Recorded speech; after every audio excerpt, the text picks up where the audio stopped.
Okay, do you all have pen and notebook with you? Pen and notebook. Yes, ma'am. I think I have already informed you, right? So I hope that you all may have. So there are some questions to answer. Okay, after I will give you 10 minutes. Okay, after 10 minutes, I will call index numbers to answer the questions, right? So if the person is not answered to my question, right? So while I'm calling your number, so definitely I will consider that number as absent. If you don't know the answer, you can directly tell me if you don't have any ideas, right? So that's okay. Otherwise, if they don't talk anything, so definitely I will consider them as absent, right? Okay. Can you all see my slides now? Are these slides visible to you all? Yes, ma'am.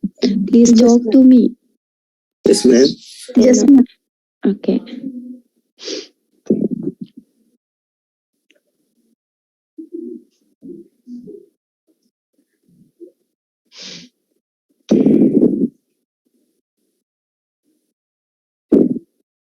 The first question is, what is a colloid? And the second one is, list the different types of soil colloids. So that means the classification of colloids. And then third question is, explain why soil colloids contribute so much to the soil properties. Right? And the fourth one, the tetrahedrons and the octahedrons are the building blocks of the layers ligates. So what is the central element in each of these sheets?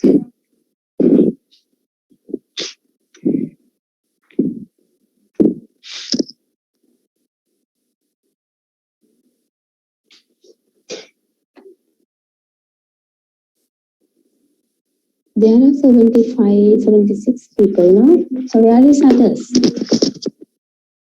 Others, that shape, are you there? That shape.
If you finish answering, you can raise up your hands.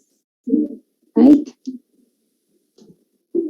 You finish answering, you can raise up your hands.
AG023.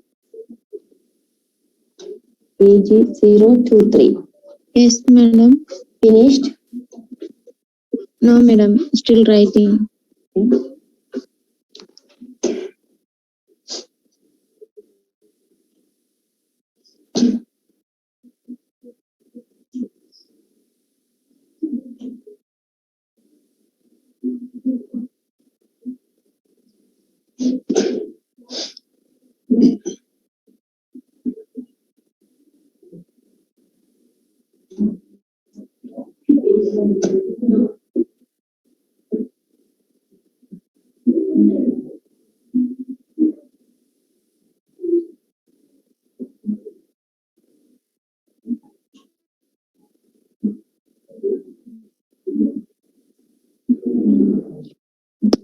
You can write your answer whatever you understand, right? You don't want to copy from anywhere, so you write the answer whatever you understand, right? Then only I'll get to know that whether you understand the session or not. Okay, one person is finished. AG164. Finished? Yes, ma'am. 164. This number is not in my selection today. Anyhow, so since you finish first, I'll add you also here. So I will give you the marks for this, right?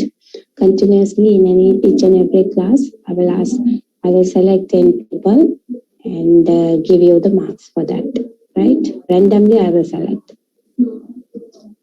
Hope that no one missed it, right?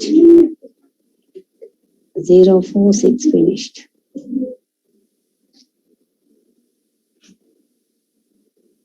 64.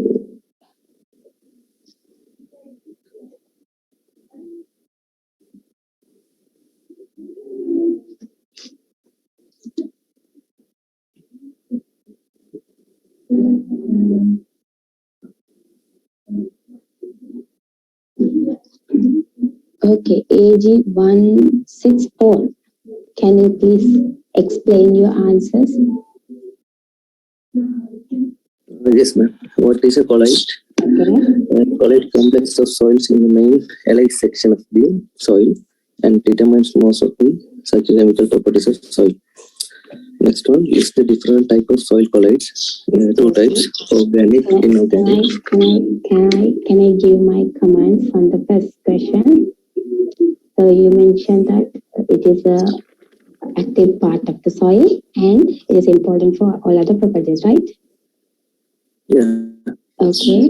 Did you mention about the size of the colloid? Did you mention that size of the colloids?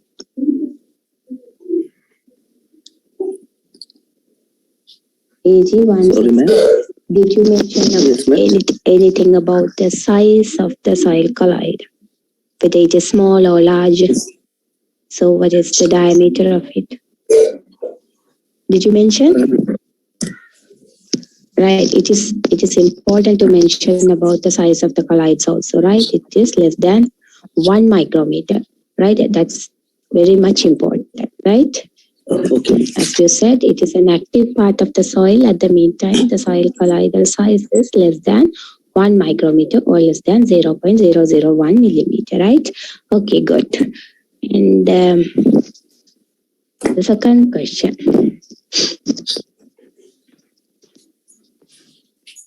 046. Yes, ma'am. List Okay. the different types of soil colloids. Okay. We can divide organic and inorganic. Inorganic colloids can further divide clay, silicate clays, iron and aluminium hydroxide, aluminum, other amorphous minerals. Okay. Clay, silicate clays can further divided 1:1 type, 2:1 type, 2:1:1 type. 2:1 type expanding, limited expanding, non-expanding. Okay, good. And AG003. Third question. Third question, please. Explain why soil colloids contribute so much to the properties. Due to its high cation exchange capacity, it can hold many essential elements in the soil, such as potassium ion, calcium ion, and magnesium ion, and they can protect them from excessive loss by rainwater.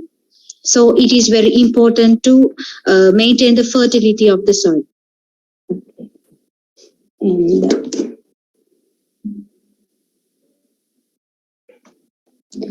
071. AG071.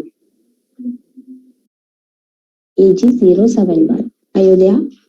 The number is there. I know that from this list, no? So definitely I will consider them as absent. AG071 absent. 083. AG083. AG083. 097. AG097. If you don't know the answer, please tell me, no problem. But I should know whether you are in the lectures or not. AG097. Okay, batch rep, are you there? Batch rep, are you there? Batch rep? Yes, ma'am. Yes, can you please inform these students to contact me, right? So this index number 071083097. Okay? They shouldn't cheat us. Yes, No? ma'am. They are in the meeting, but they don't respond, right? That means they are doing some other businesses, right? Okay? That doesn't matter for me, but ask them to contact me, right? Okay, 050. I'm giving more of space to you to discuss with me, right? So this should be the interactive session. Whether it is correct or not, you should open your mouth and talk. Okay, everything should not be correct, right? So there may be the mistakes. So that doesn't matter. You can talk to me free, right?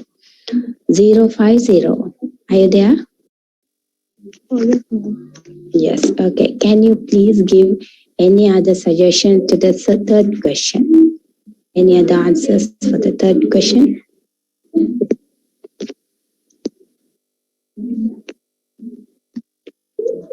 Colloids are negative charge, so it's attractive cation ion. So it's a very useful fertility. Yes. Okay. Why the cations are important for the fertility of the soil?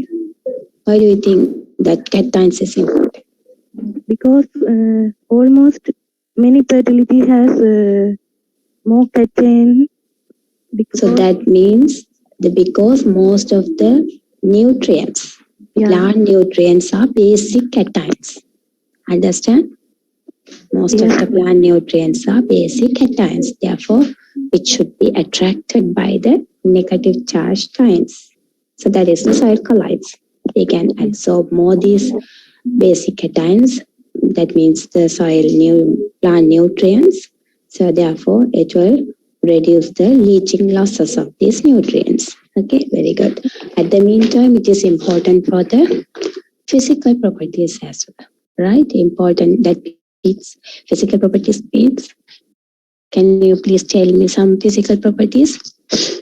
129, AG 129. Yes, ma'am. Okay, tell some physical properties?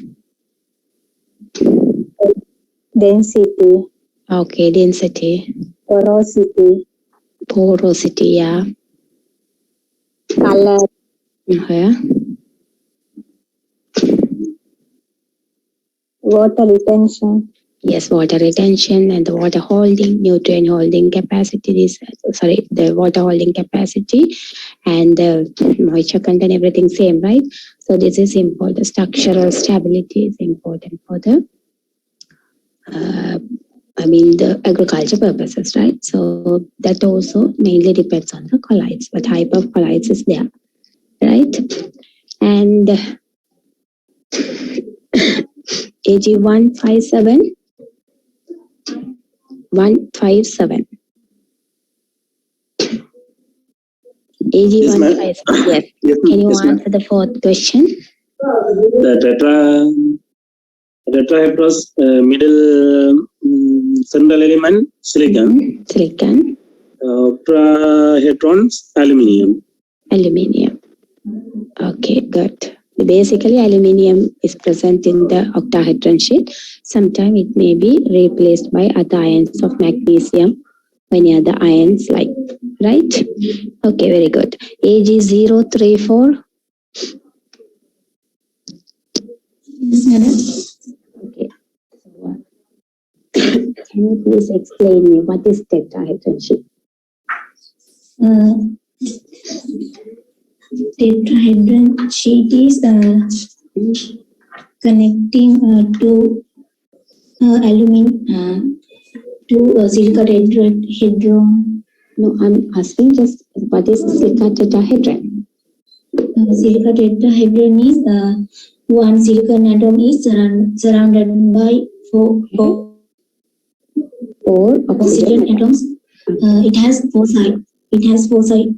configuration. Right, very good. Then AG049. AG049. Yes, ma'am.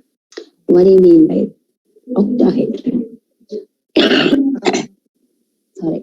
Octahedral mean one aluminium atom is surrounded by 6 oxygen atoms, 8-sided configuration.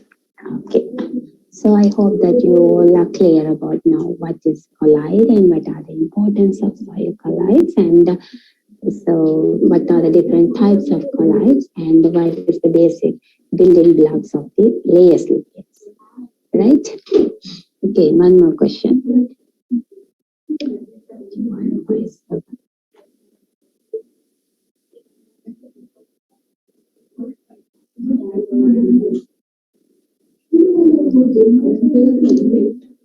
AG 131. AG 131. 131. Yes, ma'am. Yeah. What do you mean by trioctahedral and dioctahedral? Tri and di. How to differentiate it?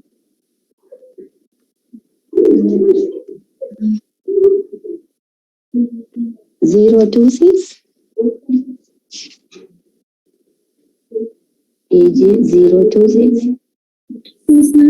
How to differentiate dioctahedral and trioctahedral?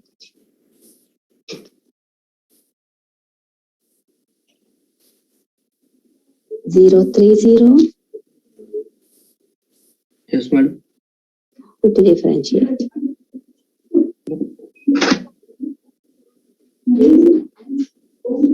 Okay. Okay. Has two middle center elements surrounded by oxygen co minus What is two center elements? two aluminium, three plus signs. Two center elements means what are center elements? Aluminium 3 plus signs 2. Okay. Trioctahedron has What is the magnesium 2 plus or ferrous 2 plus ions. Yeah, if it is dominated by magnesium ions, that is the trioctahedral, because 3 magnesium ion is important to satisfy the net negative charges, right? So likewise, if it is dominated by aluminum, that is the dioctahedral, right? That is the simple definition. Understand? Yes, madam. Okay. Now we are going to move to the first category of layers liquid, right? That is the 1:1 type clay. You know, layers liquid is further classified into 1:1 type, 2:1, and what is that next type? 2:1:1. 2:1:1. Okay. 2:1 clay again classified into 2:1 expanding, limited expanding, and the non-expanding, right? Here we are going to look at about the 1:1 type of clay. Okay, 1:1 type means, as we discussed earlier, silicon tetrahedral and the aluminum octahedral are the basic molecules to form the layer silicates. Okay, here you see how the 1:1 type is formed.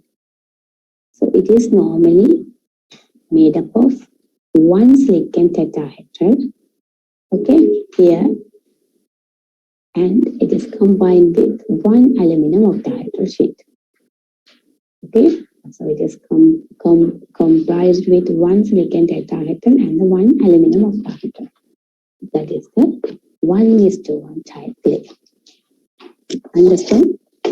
So what is 1:1 type is? It is just a component of one silicon tetrahedral and one aluminum octahedral sheet. Okay, so here the kaolinite is the best example for the 1:1 type of clay mineral. Understand? Another examples are halosites and the dikite. Okay, these are the examples for the 1:1 type of clay minerals. Okay, so here the tetrahedral and the octahedral sheet in the layer of kaolinite crystals are held together tightly by oxygen atoms. Okay, so understand clearly, this silicon tetrahedral and the aluminum octahedral sheet are joined tightly by the oxygen atoms. Here you can see oxygen is the linking agent here between 1:1 and the tetrahedral and the octahedral sheet. Okay, and it is mutually sharing by the silicon and the aluminum cations in their respective sheets. Okay, sometime here you can clearly see that this silicon is shared by the oxygen atoms in the octahedral sheet. Again, here the oxygen is shared with the aluminum in the octahedral sheet. Okay, so silicon shared in the tetrahedral sheet and the aluminum shared in the octahedral sheet by the oxygen linkage. Understand? So this is the one sheet. Okay, octahedral and the tetrahedral sheet. Understand up to this? Yes, ma'am. Okay. Can you explain again? Yes, here you can see the 1:1 type means it is the component of one silicon tetrahedral sheet combined with the one aluminum octahedral sheet. Here you can see one silicon tetrahedral sheet. Okay, this is the one aluminum octahedral sheet. Okay, these two sheets are joining by the oxygen bond. Okay, here you can see this. Yeah. Oxygen is sharing with the aluminum here. Okay, so this is the linking. Here you can see the silicon is shared by this oxygen, right? This is how the linkage is formed. That is the sentence mentioned that the tetrahedral and the octahedral sheet in the layer of the kaolinite crystals are held together tightly by the oxygen atoms, mutually shared by the silica and the aluminum cations in their respective sheets. Understand now? Yes, ma'am. Okay, thank you. Then this is the one sheet, octahedral and the tetrahedral sheet. Okay, then what happens is these layers in turn are bound to one and one into another adjacent layers by the strong hydrogen bond. This is the one layer, right? So this kind of several layers may be joined together to form the kyolinite mineral, right? So how these layers are joined is through the strong hydrogen bond. Okay, this is important. Okay, adjacent layers of the silicon tetrahedral and aluminum tetrahedral is joined by the oxygen bond. Again, these adjacent layers of these sheets are joined by the hydrogen bond. So this hydrogen bond is very strong. Right? Because of this strong hydrogen bond, here the water and the cation molecules cannot enter between the layers. Okay, so this is the one layer. Okay, this kind of so many layers can join together by the hydrogen bond. That bond is very strong. Because of that strong hydrogen bond, the water and the cation molecules cannot enter, right, between the layers. Therefore, this has no expansion when wetted are not readily broken. It is very difficult to break this mineral.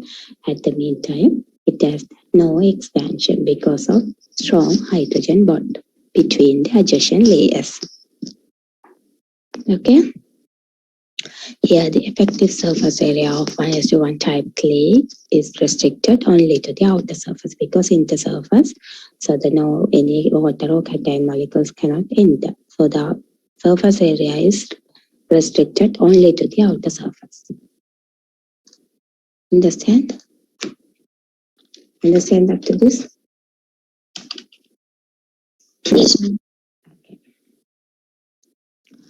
So the cation exchange capacity is low in these minerals due to the little isomorphic substitution because of this hydrogen bond and the oxygen bond type bonds. So here the no isomorphic substitution in the middle element. Therefore, the cation exchange capacity is very low compared to the other clay minerals. Okay, so this type of clay is exhibit there because of this hydrogen bond. So this exhibit less plasticity, stickiness, cohesion, shrinkage and swelling, and can also call less water than other clays. Okay, so therefore the kyolinite containing soils, if the soil is dominated by the kyolinite, okay, this is good for the basement of the road beds and the building foundation, and also easy to manage for the agriculture activities, right? So these properties are important for the plasticity, stickiness, cohesion, shrinkage, and the expansion is important for the the foundations, construction purposes. Okay, since it is having less plasticity and the stickiness, cohesion, shrinkage, and swelling, it is good for the construction purposes. At the meantime, we can easily manage this type of soils dominated by this 1:1 clay. For example, the kyolinite. Okay. So here you can see this is the kyolinite sheets. This is an electron microscopic picture. Okay, here this is the mica sheets and the montmorillonite clay, and this is the organic colloid, humic acid fraction. Okay. Anything you want to know? So here the important thing is 1:1 type of clay means one tetrahedral sheet is joined by the one aluminum octahedral sheet. Okay, that is the 1:1 type of clay. Kyolinite is the best example for the 1:1 type of clay. And other examples you should know. And here the octahedral and the tetrahedral sheets are joined together with the tight oxygen bond by mutually sharing between the aluminum cations and the silicon cations. Right? And also these adjacent layers again joined by the strong hydrogen bonds. Okay, because of the strong hydrogen bonds, so the water molecules or any other cations cannot move or cannot enter between the layers. Because of that, it has the no expansion. It will not expand further. Okay, and also because of that, the strong bonds, the surface area is restricted to the outer surface only.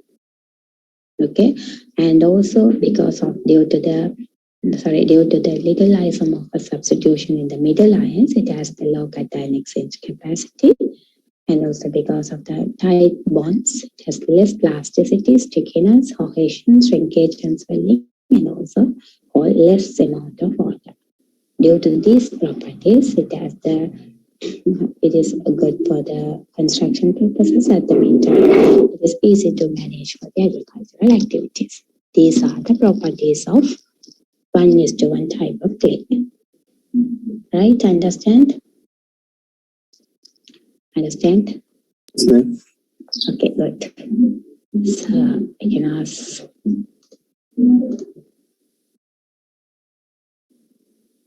Any of you, can you please explain me what is actually the 1:1 type of clay and their properties? Anyone? Any of you, can you please? AG10. AG10. Yes, ma'am. Okay, can you please explain what do you mean, what do you understand by 1:1 type of clay? 1:1 type clay is made up of one silica tetrahedral sheet and one aluminium octahedral sheet. Okay. And it is Okay, the most. Okay, thank you. 019. 019. Yes, ma'am. Okay, can you please tell some properties of 1:1 type? It has a low tight bond, so it can't water and cations molecules can't enter between the layers, and it has less plasticity, and the water holding capacity is lower than other clays, and stickiness. Okay, 0009. Yes, ma'am. Okay, what is the bond between the tetrahedral sheet and the octahedral sheet? It is a hydrogen bond. No, I'm asking what is the bond linking the tetrahedral and the octahedral sheet?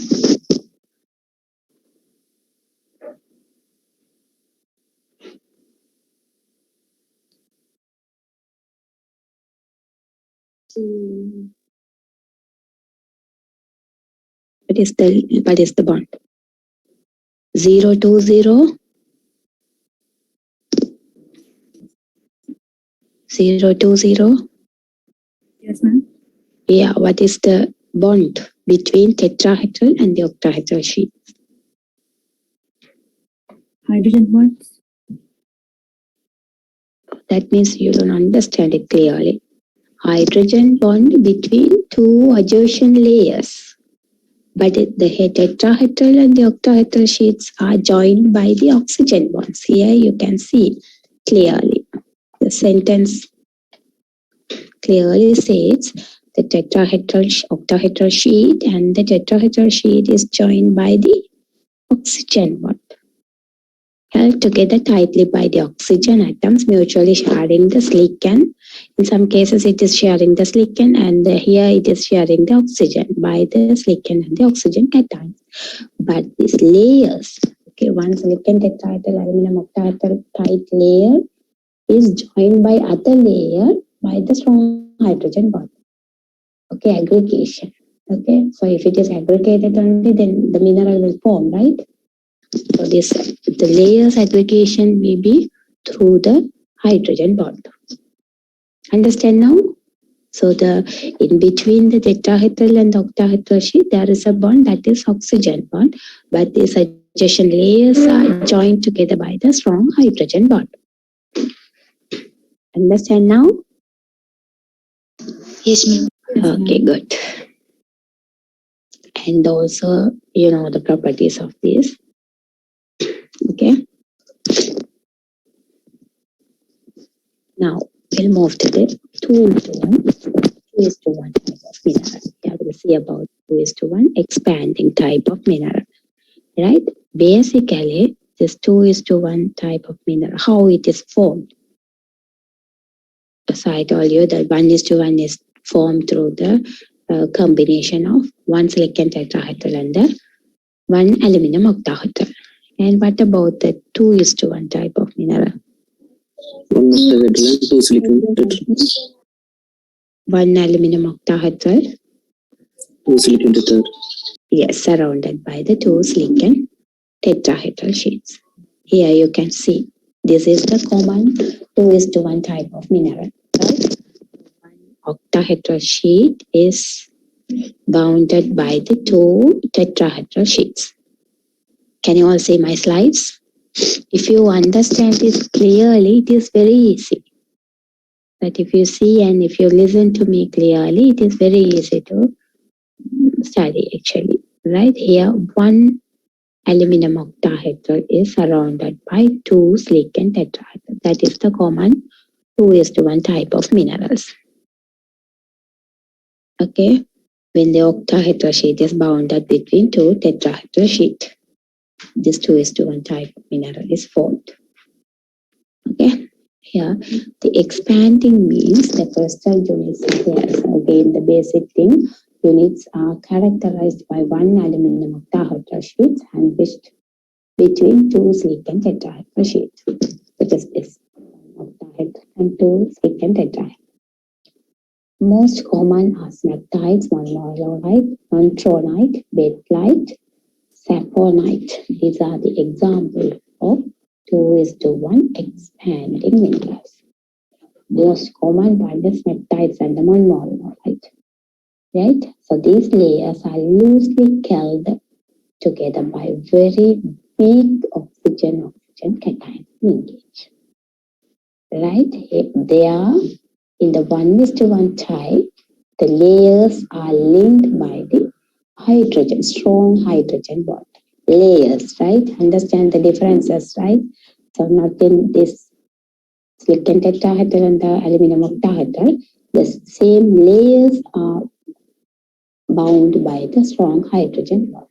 But here in the 2:1 expanding type, these layers are loosely held together by very weak oxygen-oxygen bond.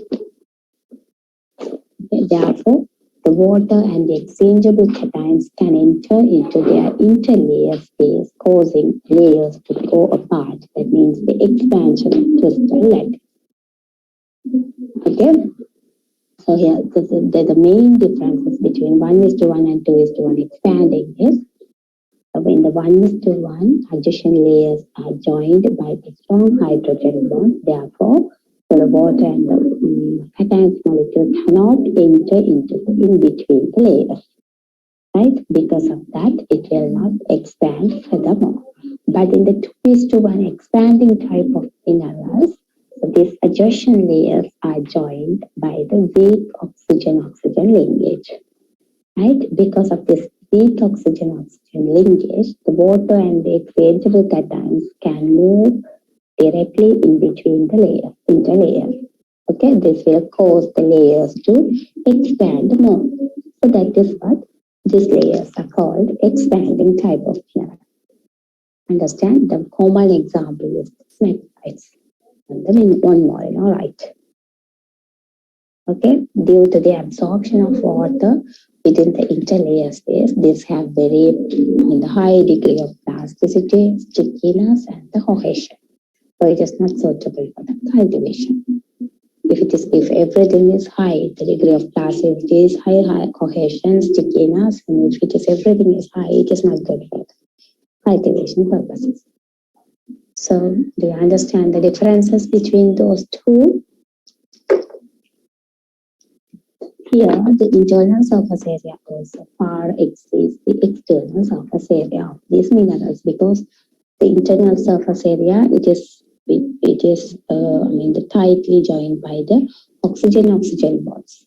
It's a weak bond, but it is bound by the weak oxygen bonds. Because of that, as I said, the water molecules and the cations can move, enter into the interlayers. Therefore, the internal surface area is high.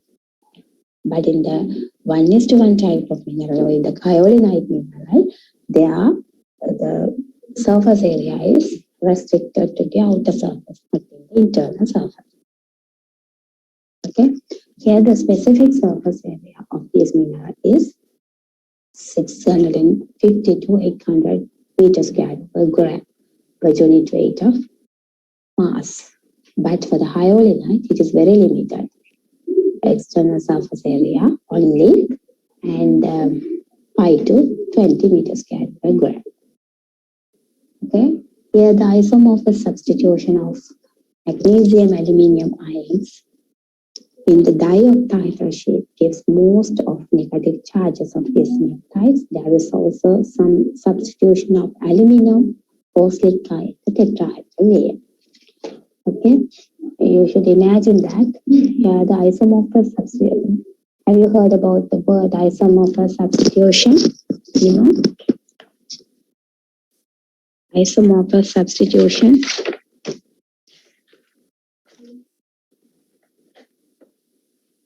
Anyone? Anyone? Do you know isomorphous substitution? If not, please tell me. 035. Have you heard about at least the word? Do you know? Word? Have you heard? No. No. Earlier? 1:1 type.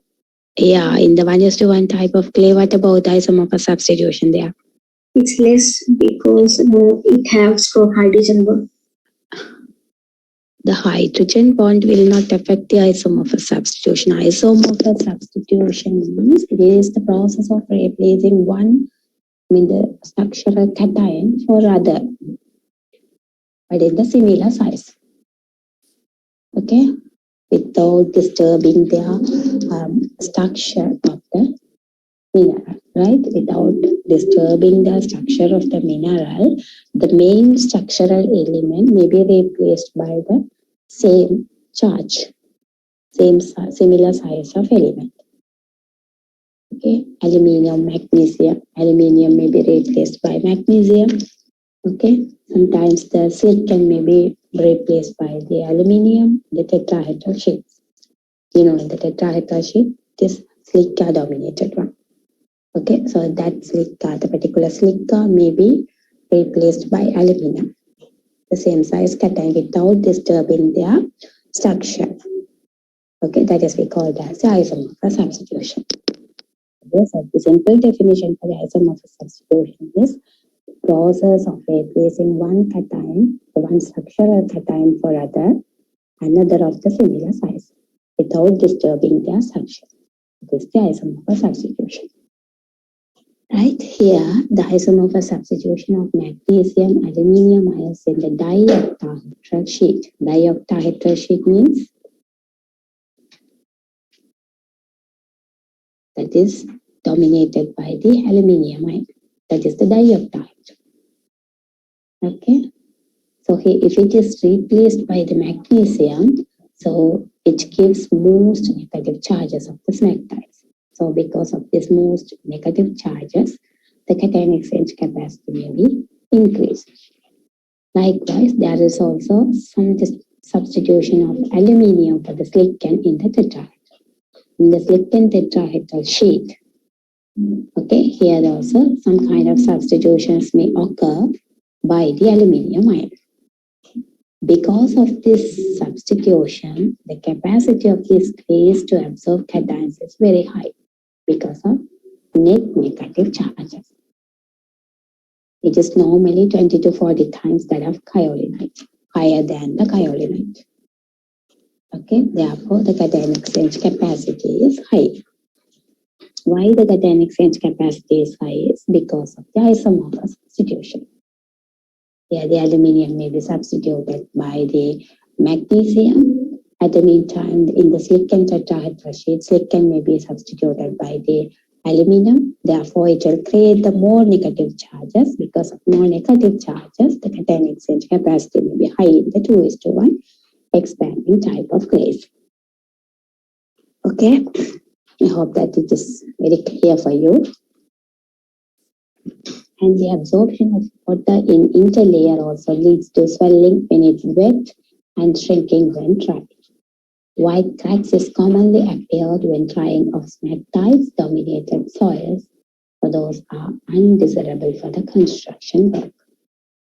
So this is not suitable for the construction at the meantime. If it is having the high plasticity, stickiness and swelling, it is not good for the agriculture purposes as well. Okay, they are suitable to application that requires a high absorptive capacity and to form the seal of very low permeability. Okay, anyone can you please explain me how the 2:1 expanding type of mineral form based on your knowledge? 035. Yes, ma'am. Can you please tell me what you mean by 2:1 type of mineral, common 2:1 type of mineral? One aluminum octahedral is bounded by two silica tetrahedral. Okay, that is the 2:1 type of clay mineral. So how the 2:1 expanding type is formed? These layers between these. Wait. Give the chance to others. 055. 055.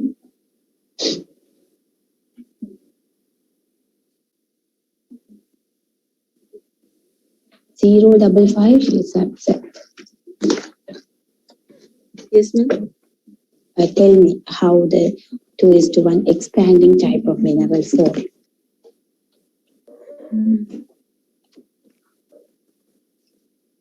What is the linkage between the adjacent layers?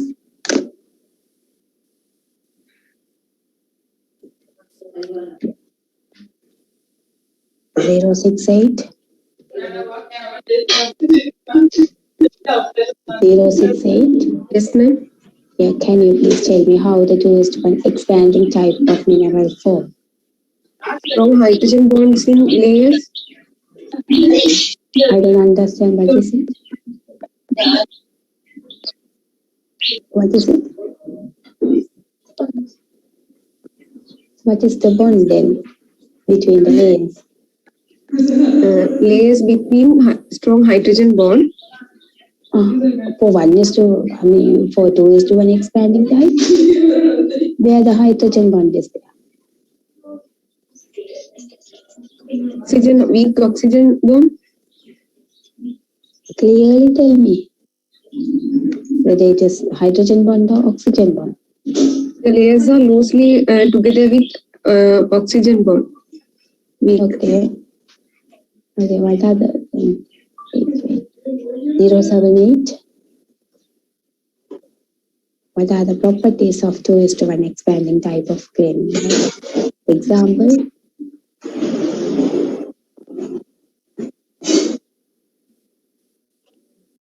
Zero 078.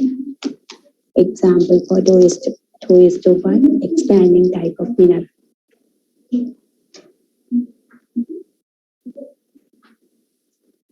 094. 078 absent.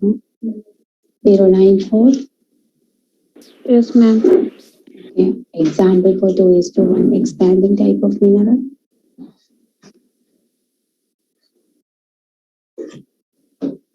96.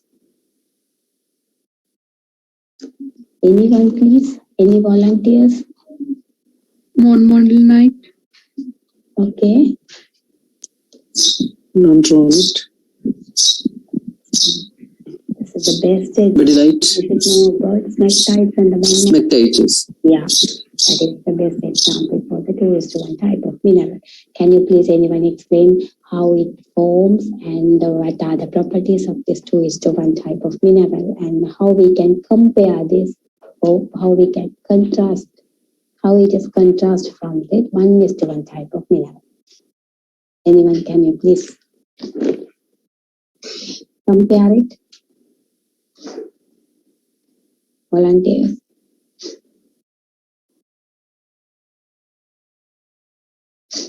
Any volunteers, please? Ma'am, can I? Yes, sure. In 1:1 type has one silica tetrahedron sheet and one combined with one aluminum octahedron. Okay. And 2:1 type is one aluminum octahedron sheet surrounded by two silica tetrahedron sheet. Okay. And 1:1 type has joined by oxygen tightly join oxygen atoms together. Okay. 2:1 have weak oxygen atoms joined, Okay. and 1:1 has less cation exchange capacity. Why it is having less cation exchange capacity? And they join through strong hydrogen bond. Yeah, hydrogen bond is responsible for the, entering of water molecules and other cations. But it is the cation exchange capacity mainly depends on the isomorph substitution, right? Isomorph substitution is very low in the 1:1 type of clay than the 2:1 type, expanding type, right? Okay, 2:1 type. Expanding type have the high isomorph substitution, therefore the cation exchange capacity is high. Okay, which one is suitable for the cultivation as well as the construction purposes? 1:1 type. Okay, 2:1 type is not suitable for the construction as well as the cultivation because it has some properties of plasticity, shrinkage and swelling is high, right? Hope that it is clear. Now we'll move to the next classification of 2:1 layers liquid.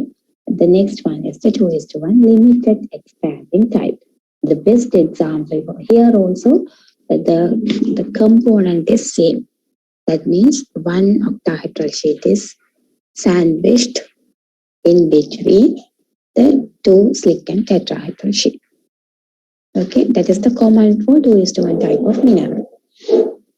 Here in the limited expanding, the most known example is the vermiculite. Okay, vermiculite is the good example for the limited expanding type. Okay, here normally in the most of the vermiculites, this octahedral sheet is dominated by the aluminum, but magnesium dominated sheet also there. But most of the sheets are dominated by the aluminum. Okay? So if it is aluminum dominated one, how to call that? Dioctahedral. Okay?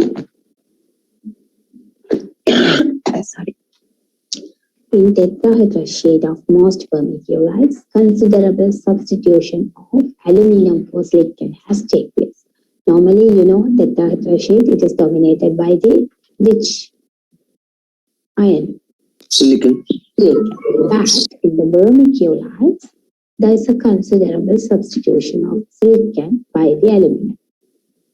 So therefore, it leads to the high net negative charges in these minerals. Okay, so we'll see what happens if the net negative charge is high. What will happen is that the magnesium ions along with the water molecules are strongly absorbed in the interlayer space and act as the bridges to holding the joints together. So this is the bonds, right? The magnesium along with the water molecules strongly absorbed in between the interlayers, and this is act as a bridge to hold the joints together. Okay. Here, the degree of swelling is high force McTides. That means 2:1 expanding, and then 2:1 limited expanding vermiculite, and the very least for the kyolinite. The swelling capacity is low.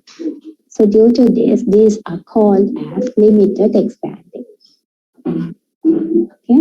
So because of high negative charge, as we discussed here, this isomorph substitution.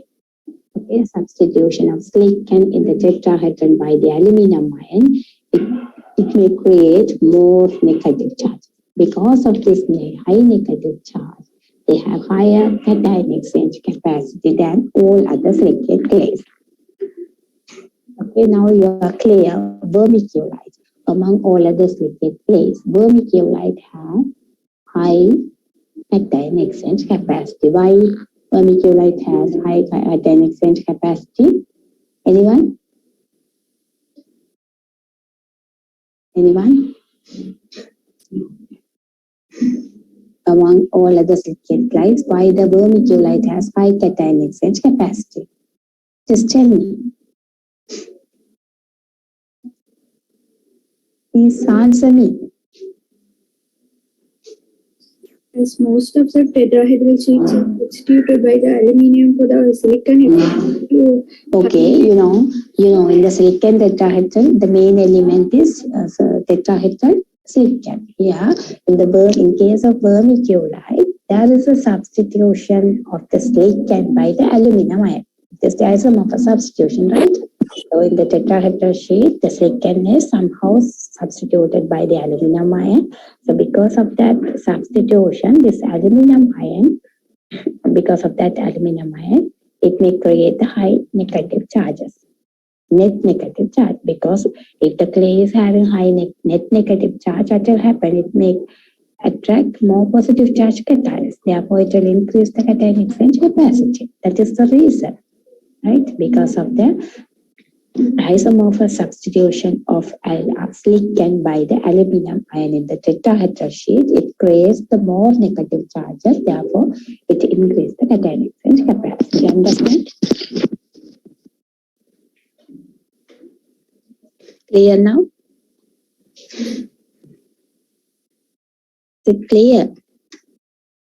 Yes, ma'am. And again, tell me please how the vermiculite have high cation exchange capacity.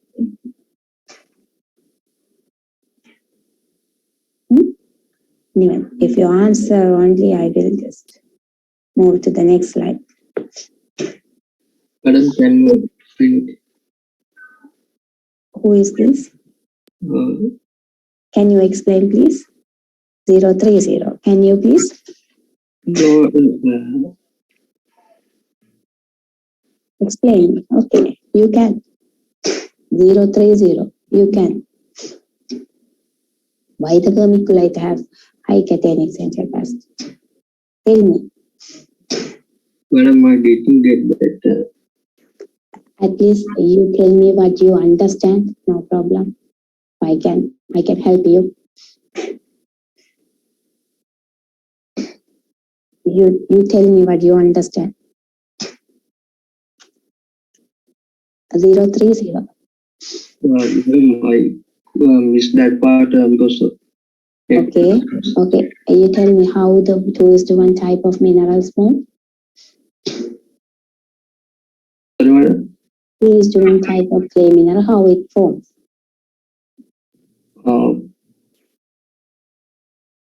Octahedral sheet sandwiched by two tetrahedral sheets. Okay. What is the central molecule in the tetrahedral sheet? What is the central molecule in the tetrahedral sheet? Silicon. In case of vermiculite, the silicon is substituted. Somehow it is some percentage of silicon is substituted by the aluminum ion. Understand that? Yes, madam. That is the isomorphous substitution. Because of that isomorphous substitution, the silicon is substituted by the aluminum ion. So therefore, it creates the more negative charges. If it creates the more negative charges of the clay, so it can absorb more cations. Okay, therefore the cation exchange capacity may increase. So among all other silicate clay minerals, the vermiculite have high cation exchange capacity because of the size of the substitution. Okay, here the size of the crystals are normally size is higher for hyaluronite, then vermiculite, then the smectites. Okay, hyaluronite have large, it is a large crystal, and then vermiculite, and then the smectite. But the degree of swelling is high for the smectites, then for the vermiculite, and then for the kyorinite. Understand up to this? Any doubts? Yes, ma'am. Understand? Yes, ma'am. Okay. Anything you want to ask? What is the next lectures? What is the next lectures? By 10:30 or 10:45? 10:30. 10:30, what is the lectures? Agronomy. Yes, madam. Then I will stop here. The time is 10:30, so I will stop here. So we will continue the 2:1 on expanding in the next class. Right? Are you all clear up to this? So what is soil colloids and what are the importance of colloids, how the colloids are classified, and what is the basic units of the layer silicates, and this how the layer silicates are classified and how it's formed, and what are the properties of these layer silicates. Are you all clear? Yes, ma'am. Yes, ma'am. Tomorrow we'll ask the questions, right? Okay, thank you all. Thank you, madam. Now you can- Thank you, madam.